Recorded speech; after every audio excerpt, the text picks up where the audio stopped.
राष्ट्रभाषा प्रचार समिति की स्थापना राष्ट्र को एकजुट करने का एक अभूतपूर्व प्रयास था। भारत जैसे विशाल राष्ट्र में विभिन्न भाषाओं का होना स्वाभाविक है। हमारे देश की विभिन्न भाषाओं और सांस्कृतिक विविधताओं को देखते हुए एक ऐसी भाषा की आवश्यकता थी जो सरल हो, व्यापक रूप से बोली जाने वाली हो और बहुसंख्यक आबादी द्वारा संचार के लिए उपयोग की जाती हो। अपनी सहजता और सरलता के कारण हिंदी अत्यंत प्राचीन काल से संपूर्ण भारत में जनसंपर्क की भूमिका निभाती आ रही है। जन आंदोलन के लिए भारतीय नेताओं ने और साहित्यकारों ने हिंदी को अपनाया और उसका समर्थन किया। उन्होंने अनुभव किया कि यदि समाज की कुरीतियों को दूर करना है, रीति रिवाज को सुधारना है, तो प्रचार के लिए हिंदी को माध्यम बनाना होगा। और यहाँ से राष्ट्रभाषा प्रचार समिति वर्धा का गठन हुआ। 4 जुलाई 1936 को राष्ट्रपिता महात्मा गांधी ने एक बैठक बुलाई सेवाग्राम आश्रम के आदि निवास में। उस बैठक में राजेंद्र प्रसाद थे, सुभाष चंद्र बोस जी थे, काका कालेलकर जी थे, वियोगी हरि जी थे और अनेक देश के नेतागण वहाँ थे। और बापू ने इनके सामने यह प्रस्ताव रखा कि देश को एकता के सूत्र में बांधने के लिए किसी एक भाषा की जरूरत है और वह है हिंदी। आज़ादी के आंदोलन को प्रखर रूप से प्रकट करने के लिए हिंदी का माध्यम हम लोगों को अधिक जचेगा और इस तरह से सब लोगों को इकट्ठा करके इन लोगों के माध्यम से, जिसमें जमनालाल बजाज की भूमिका भी प्रमुख थी। और 4 जुलाई 1936 को एक प्रस्ताव पारित किया गया कि राष्ट्रभाषा प्रचार समिति वर्धा की स्थापना की जाए। राष्ट्रभाषा प्रचार समिति की स्थापना देश के दिग्गज नेताओं के हाथों हुई थी और आज भी जमनालाल बजाज जी का परिवार राष्ट्रभाषा प्रचार समिति के प्रति मददगार रहता है। राष्ट्रीय भावना को जागृत करना और भारतीयों के हृदय में एकात्मता स्थापित करना समिति का प्रमुख ध्येय है। इस ध्येय की सफलता के लिए और संपूर्ण भारत में हिंदी के प्रचार प्रसार को सुचारू रूप से संपन्न करने के लिए प्रांतीय समितियां स्थापित की गई हैं। इन समितियों का उद्देश्य हिंदीतर भाषियों को हिंदी के विभिन्न स्तरीय ज्ञान से अवगत कराना है। पूरे देश में आज 23 प्रांतीय समितियां हैं तथा 8,738 केंद्र हैं जो राष्ट्रभाषा प्रचार समिति वर्धा के नेतृत्व में दशकों से हिंदी प्रचार प्रसार का कार्य सफलतापूर्वक कर रही हैं। पूरे देश में आज हिंदी की परीक्षाएं राष्ट्रभाषा प्रचार समिति संचालित करती है। करोड़ों विद्यार्थी इसमें सम्मिलित हो रहे हैं, परीक्षा में बैठ रहे हैं, पदोन्नति पा रहे हैं और बड़े उत्साह के साथ अपने क्षेत्र में वो निपुणता प्राप्त कर रहे हैं। राष्ट्रभाषा प्रचार समिति के विभिन्न परीक्षा केंद्रों में हजारों की संख्या में प्रचारक और हिंदी शिक्षक विद्यार्थियों को परीक्षाओं के लिए तैयार करते हैं। 1938 से समिति ने परीक्षा विभाग द्वारा हिंदी परीक्षाओं का संचालन किया है। सितंबर 2023 तक इसमें बैठे विद्यार्थियों की संख्या 1,78,77,988 तक पहुंच गई है। इसमें सुलेखन, प्राथमिक, प्रारंभिक, प्रवेश, परिचय, कोविद और राष्ट्रभाषा रत्न और आचार्य परीक्षाओं का संचालन 3 सत्रों में किया जाता है। इस परीक्षा का महत्व भी अधिक है। हमारी सुलेखन से प्रवेश तक की ये परीक्षा है, प्रचार परीक्षा है और परिचय, कोविद और राष्ट्रभाषा रत्न ये उपाधि परीक्षा है। इनको मान्यता जो भारत सरकार से दी है, जैसे परिचय उत्तीर्ण होने पर उन्हें 10वीं समकक्षता के मान्य किया जाता है, कोविद को 12वीं कक्षा मान्यता है और रत्न को BA के समकक्ष माना जाता है हिंदी में।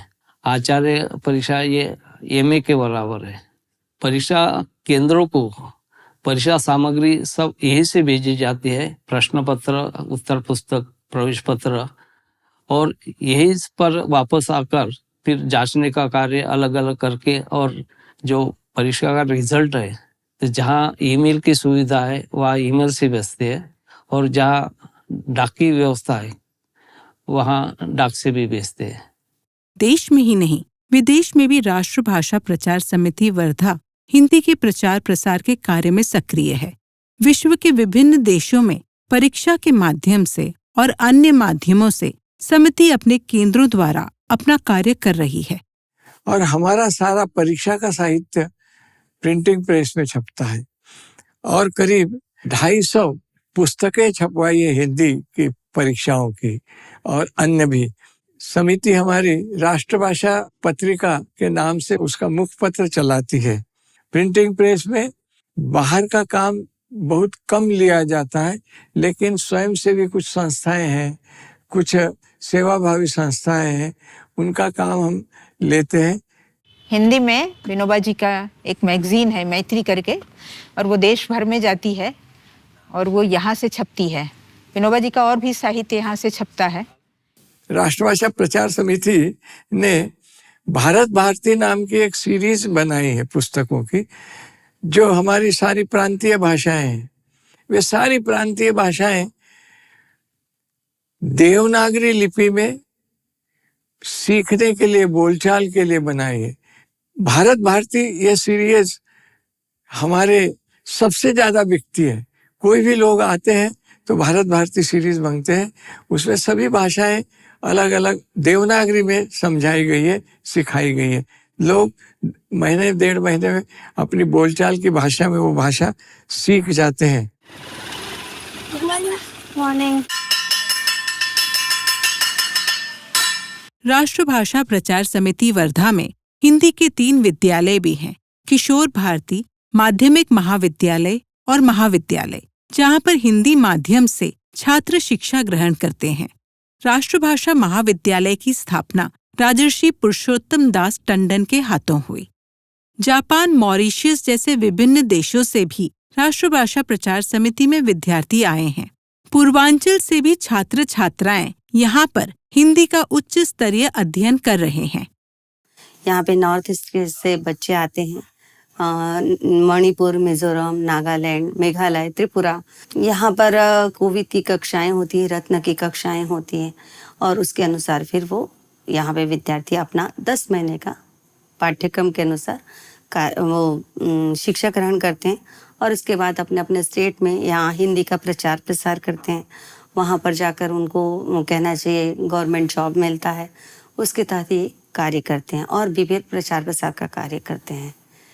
यहाँ पर उनको सारी सुख सुविधाएं दी जाती है। हॉस्टल की सुविधा है, खेलने का ग्राउंड है, और कंप्यूटर से रिलेटेड है, और भी दूसरी चीज़ें हैं वो उसको प्रोवाइड की जाती है। मेरा नाम किनिका तुजी किनी है और मैं नागालैंड दीमापुर से हूँ। मैं अभी कोविड कक्षा में पढ़ रहा हूँ। क्लास 12 में पढ़ता था तो हम लोग के प्रिंसिपल ने इस जगह को रिकमेंड किया। हिंदी तो मैं हाई स्कूल में बहुत अच्छा था, तो मैंने ठान लिया कि हिंदी लेकर एक टीचर बनूंगा ऐसे। तो और ये मेरा माँ का इच्छा भी है हिंदी पढ़ने के लिए। मेरा नाम शालिनी युमनाम है। मैं मणिपुर इम्फाल से आई हूँ और मैं रत्ना प्रथम कक्षा में पढ़ रही हूँ। नॉर्थ ईस्ट में हिंदी भाषा कम जानता है, इसलिए मैंने ये चुना। यहाँ से हिंदी पढ़कर मैं अपनी स्टेट में हिंदी का शिक्षा बनकर अपनी स्टेट की फ्यूचर जो स्टूडेंट था उसको हिंदी सिखाना चाहती हूँ। मेरा नाम एग्नेस चिशी है। मैं दीमापुर नागालैंड से हूँ और मैं अभी रत्ना प्रथम की कक्षा में हूँ। यहाँ इंस्टीट्यूशन के बारे में मुझे मेरे एक प्रिंसिपल है उनसे पता चली। उनको पता है कि मुझे हिंदी पढ़ना अच्छा लगता है, तो उन्होंने मुझे ये कॉलेज सजेस्ट किया, और जितने भी लोग यहाँ से पढ़ के गए हैं उनको बहुत अच्छी जॉब मिलते हैं नागालैंड में। सो वही देख के मैं यहाँ आई पढ़ने के लिए। मैं टीचर बनना चाहती हूँ, शिक्षक, हिंदी टीचर। एंड देन दूसरा है कि मैं ट्रांसलेटर भी बनना चाहती हूँ। सो मैं उसी हिसाब से मैं यहाँ से पढ़ के जाऊँगी और जो भी होगा मेरे लिए मैं वही करूँगी। राष्ट्रभाषा प्रचार समिति वर्धा ने अभ्यासिका शुरू की है, जहाँ पर गरीब बच्चे जिनके घर पढ़ाई की व्यवस्था नहीं है वो राष्ट्रभाषा में आकर पढ़ सकते हैं। यहाँ उन्हें किताबें उपलब्ध की जाती हैं। समिति के पुस्तकालय में शोध ग्रंथ, नई, पुरानी और दुर्लभ किताबों का भंडार है, जिनका लाभ पीएचडी के शोध छात्र उठाते रहते हैं। महात्मा गांधी अंतर्राष्ट्रीय जहाँ का मैं शोधार्थी हूँ, उसके विकास में ही नहीं, इसके निर्माण में इस संस्था का बहुत बड़ा योगदान है। और यहाँ पर बहुत सी रेयर किताबें हैं जो हर जगह उपलब्ध नहीं हैं। जैसे कि मैं कोलकाता में रहता हूँ, तो कोलकाता में भी कई सारी लाइब्रेरियाँ हैं, लेकिन यहाँ पर कुछ ऐसी खास किताबें हैं जिनका उपयोग मैं यहाँ कर सकता हूँ, और बहुत सारी चीज़ें यहाँ रेफरेंस के रूप में मैं उसका उपयोग करता हूँ। तो गांधी वाङ्मय और गांधी से संबंधित, या फिर और भी जैसे काका कालेलकर हुए, विनोबा भावे जी हुए, दादा धर्मधिकारी जी हुए, इनसे संबंधित किताबें हुई, या राष्ट्रभाषा जो पत्रिका है, जो इसके पुराने अंक हुए, या फिर कई सारी ऐसी पुरानी पत्रिकाएं हैं, और गांधी जी से संबंधित और उनके युग से संबंधित जितनी भी अच्छी अच्छी किताबें हुई, या उस समय के संस्करण वाली जो किताबें हुई, वो यहाँ उपलब्ध है। ये बहुत ही महत्वपूर्ण है हम शोधार्थियों के लिए भी, वो देश भर से हों या बाहर से भी आएँ। और खास करके वर्धा यूनिवर्सिटी के लोग तो इसका भरपूर लाभ लेते हैं, और नागपुर यूनिवर्सिटी से भी लोग भरपूर इसका लाभ लेते हैं। यहाँ पर हिंदी साहित्य, जैसे कि हम कंपटीशन का एग्जाम का तैयारी करते हैं, तो होता क्या है कि खासकर हमें हिंदी साहित्य के अलावा भी अन्य विषयों को हमें देखना पड़ता है, किंतु उनकी जो किताबें हैं वो हिंदी में उपलब्ध नहीं हो पाती अन्य जगह। किंतु ये है राष्ट्रीय भाषा प्रचार समिति, यहाँ पर यदि आप कंपटीशन की तैयारी करना चाहते हैं तो जो बाहर आपको अंग्रेजी में पुस्तकें मिलेंगी वो यहाँ पर हिंदी में भी उपलब्ध होती हैं। राष्ट्रभाषा का प्रमुख काम जो है वो परीक्षा के माध्यम से हिंदी का प्रचार प्रसार करना है, लेकिन हम यहाँ नहीं रुके। एक कदम आगे देखें कि 14 सितंबर हिंदी दिवस है। ये हिंदी दिवस राष्ट्रभाषा प्रचार समिति ने शुरू किया। केवल हिंदी दिवस नहीं, विश्व हिंदी दिवस भी राष्ट्रभाषा प्रचार समिति वर्धा की देन है। केवल यही नहीं, इसके एक कदम आगे और बढ़िए, विश्व हिंदी सम्मेलनों की शुरुआत राष्ट्रभाषा प्रचार समिति ने की है। 2023 तक 12 विश्व हिंदी सम्मेलन देश विदेश में आयोजित हुए हैं। नागपुर में प्रथम विश्व हिंदी सम्मेलन राष्ट्रभाषा प्रचार समिति वर्धा की अध्यक्षता में हुआ, जहां 3 प्रस्ताव पारित हुए थे। पहला, संयुक्त राष्ट्र संघ में हिंदी को आधिकारिक भाषा के रूप में स्थान दिया जाए। दूसरा, वर्धा में विश्व हिंदी विद्यापीठ की स्थापना हो। तीसरा, विश्व हिंदी सम्मेलनों को स्थायित्व प्रदान करने के लिए सचिवालय खोले जाएं। राष्ट्रभाषा प्रचार समिति वर्धा के परिसर में अनेक निमित्तों से विभिन्न कार्यक्रम और समारोह आयोजित हुए हैं, जिसमें देश के दिग्गज नेता जैसे अटल बिहारी वाजपेयी, नरसिम्हा राव, करण सिंह, देवेंद्र फडणवीस, विष्णुकांत शास्त्री, बनवारीलाल पुरोहित आदि शामिल हुए हैं। प्रख्यात साहित्यकार जैसे महादेवी वर्मा, डॉक्टर धर्मवीर भारती, शिवमंगल सिंह सुमन, चित्रा मुदगल और अन्य साहित्यकारों ने भी कार्यक्रमों में शामिल होकर समिति की शोभा बढ़ाई है। राष्ट्रभाषा प्रचार समिति ने एक स्वप्न देखा था, और वो स्वप्न था भाषा को एक विचार के माध्यम में स्वीकार करने का। भाषा जब विचार का माध्यम बनती है और जीवन का एक सूत्र बनती है, तब उसे संरक्षित करने का सपना देखना शुरू होता है। राष्ट्रभाषा प्रचार समिति एक स्वयं संचालित शीर्षस्थ संस्था है। हिंदी के प्रचार प्रसार के लिए इस संस्था ने अभूतपूर्व कार्य किया है। हिंदी के माध्यम से इसने देश के चारों कोनों को जोड़ा ही नहीं, बल्कि विदेश में भी लोगों को हिंदी की महत्ता और भारत की सभ्यता और संस्कृति से परिचय कराने में महत्वपूर्ण भूमिका निभाई है। मैं 2 समर्पित कार्यकर्ताओं को जानता हूँ, इंदुमती केलकर और सुब्बा राव। ये सन 1974-75 की बात है। हमारी एक संस्था होती थी बातचीत इटारसी में, उसमें हम अक्सर आते थे। वो सुब्बा राव जी नंगे पैर रहते थे और हाफ पैंट पहनते थे, और वो बैतूल से इटारसी तक पैदल चल के आए थे। इंदुमती केलकर बगल में एक बैग लटका लेती थी, इसमें इतनी किताबें भरी होती थी प्रचार समिति की, और वो हिंदी में ही बोलती थी, जबकि वो मराठी थी। उनके बोलने का थोड़ा लहजा मराठी था, लेकिन वो बोलती हिंदी में ही थी। इस तरह से समर्पित कार्यकर्ता मैंने आज तक किसी समिति की, और इसलिए मैं चाहता हूँ राष्ट्रभाषा प्रचार समिति को फंड मिलना चाहिए, ताकि हिंदी का प्रचार और प्रसार उस तरह से हो सके जिस तरह से जागृत किया था इंदुमती केलकर और सुब्बा राव जी जैसे लोगों ने।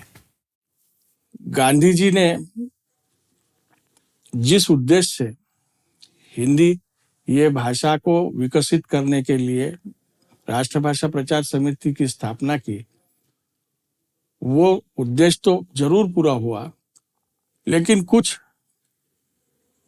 अड़चनों की वजह से, जैसे बीच में 2 साल कोरोना यह कालावधि गया, तो विद्यार्थियों की परीक्षा में बैठने की संख्या काफी घट गई।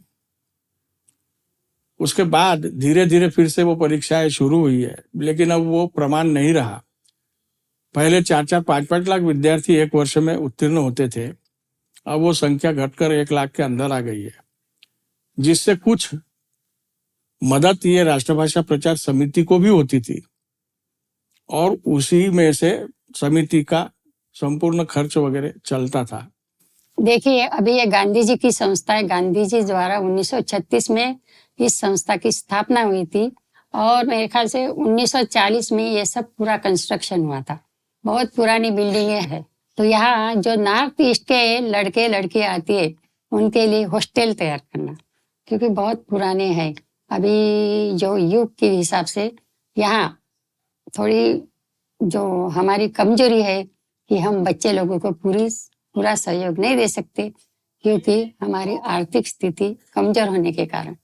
राष्ट्रभाषा प्रचार समिति ने अपने सीमित संसाधनों में भी महत्वपूर्ण कार्य किया है, किंतु जरूरत इस बात की है कि उन कार्यों का प्रसार भी हो, लोगों तक उसके महत्व को पहुंचाया भी जाए और लोगों के लिए वो एक उपयोगी सामग्री के रूप में प्रस्तुत भी हो सके। पर विस्तार हम चाहते हैं हमारी संस्था का, और पॉजिटिवली सकारात्मक कुछ विस्तार करना है। तो उसके लिए जैसे हमारी जो छात्रावास में रहने वाली नॉर्थ ईस्ट की जो कन्याएं हैं या जो छात्र हैं, उनका छात्रावास तो है, लेकिन उसे और अच्छी तरह से परिष्कृत करें हम। इसके अलावा हम हिंदी की परीक्षाएं तो लेते हैं, सम्मेलन भी लेते हैं, तो इसके साथ साथ हम दूसरे कोर्सेज भी हिंदी में चलाएं। तो मुझे लगता है कि राष्ट्रभाषा प्रचार समिति का जो चेहरा है और भी निखर आएगा। एक राष्ट्रभाषा हिंदी में कोटि कोटि जनता की जय हो। भारत जननी एक हृदय हो। स्नेह सिक्त मानस की वाणी कुंज गिराए ही कल्याणी। स्नेह सिक्त मानस की वाणी गुंज गिराए ही कल्याणी। चिर उदार भारत की संस्कृति सदा अभय हो, सदा अजय हो। भारत जननी